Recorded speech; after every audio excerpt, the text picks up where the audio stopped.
Welcome to the Explainer. Okay, today we are diving into a really fascinating collision of two completely different worlds. On one side, we have the rigid, highly regulated world of automotive quality management, and on the other, the fast-paced, limit-defying frontier of artificial intelligence.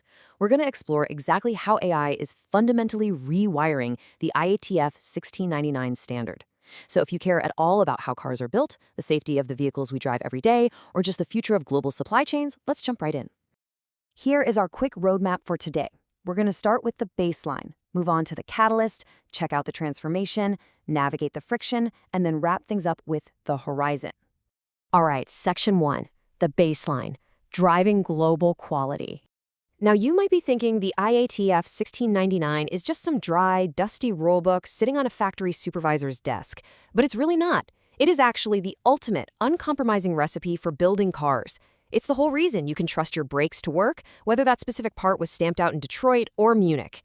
Essentially, it's a globally harmonized quality management standard. It is entirely focused on defect prevention, cutting down waste, and continual improvement across the whole supply chain. It's a living foundation that demands proactive risk management from the absolute top leadership all the way down to the factory floor. It's wild to look at how this standard has actually evolved over time.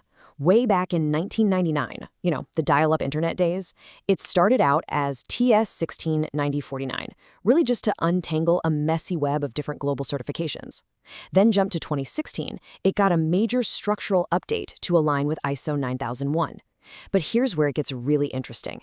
As we look toward 2026 and beyond, the standard is being forced to adapt to complex AI technologies. We're shifting away from just keeping historical records and moving toward predictive, real-time quality control. Moving right along to Section 2, the catalyst, AI enters the factory.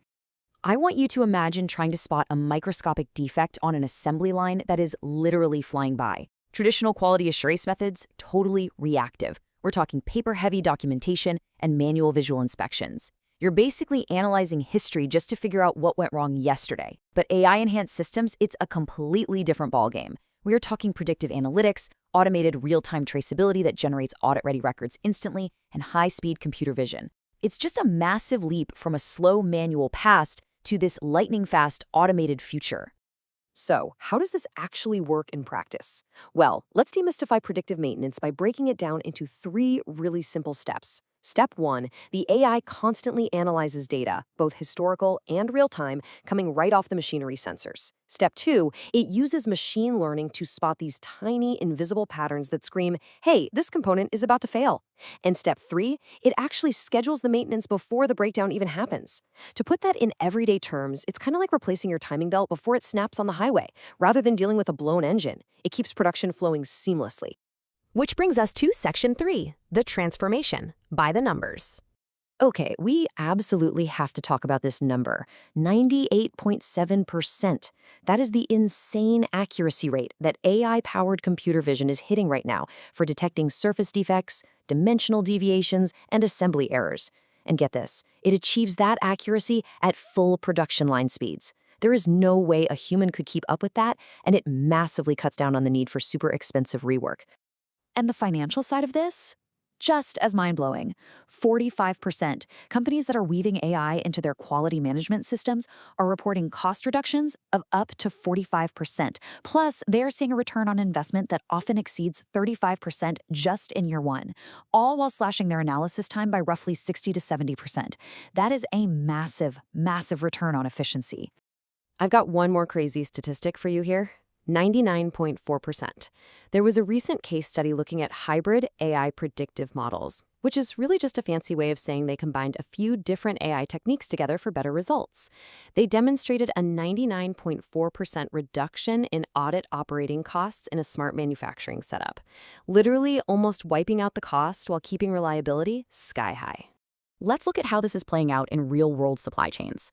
In one instance, they integrated internal audits with the Toyota production system, the famous methodology for eliminating waste, and it dramatically streamlined their resource management.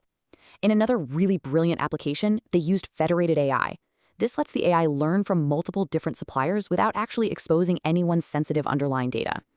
Combined with blockchain and decentralized identity systems, this enabled real-time toolware detection while locking down data privacy. And then those hybrid models we just talked about? They're driving massive reductions in audit costs. These tools are completely transforming the ecosystem. But it's not all sunshine and rainbows. Section 4, the friction, real-world hurdles. Let's do a quick reality check here. You can't just plug an AI into a factory wall and expect miracles. There are some serious friction points. First off, bad data. If you feed inaccurate data into an algorithm, it undermines the entire system. Then you've got this sky-high upfront cost for the tools and the training. You also have to navigate incredibly complex local regulations like China's data security law. And we absolutely cannot ignore the human element here. Employees are genuinely worried about job displacement. Plus, there are real ethical concerns about AI models accidentally learning from biased training data. Overcoming these hurdles is absolutely critical if you want to maintain compliance. Because remember, AI systems learn directly from the data we feed them.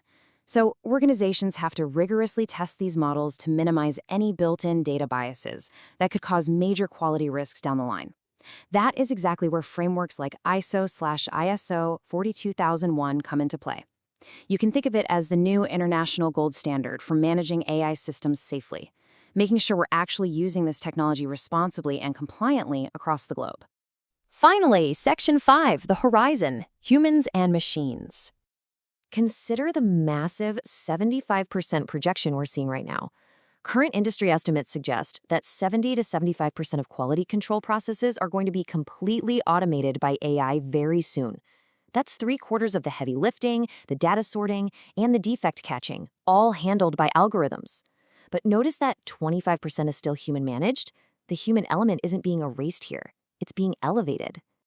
I really love this quote because it hits the nail on the head. It says, engineers will transition to advisory roles, focusing on strategic decision-making and verifying algorithmic recommendations. So human expertise, absolutely not vanishing. Instead of spending hours staring at parts on an assembly line, workers are going to evolve into highly strategic, collaborative roles. They'll basically be managing their own personalized AI assistants and focusing on continuous improvement. The whole point of the standard has always been perfect quality. And with this new human-machine collaboration, that goal is closer than we've ever been. But it does leave us with a massive question to chew on. As AI flawlessly automates the assembly line and crunches all that data, what exactly is the quality engineer of tomorrow going to look like?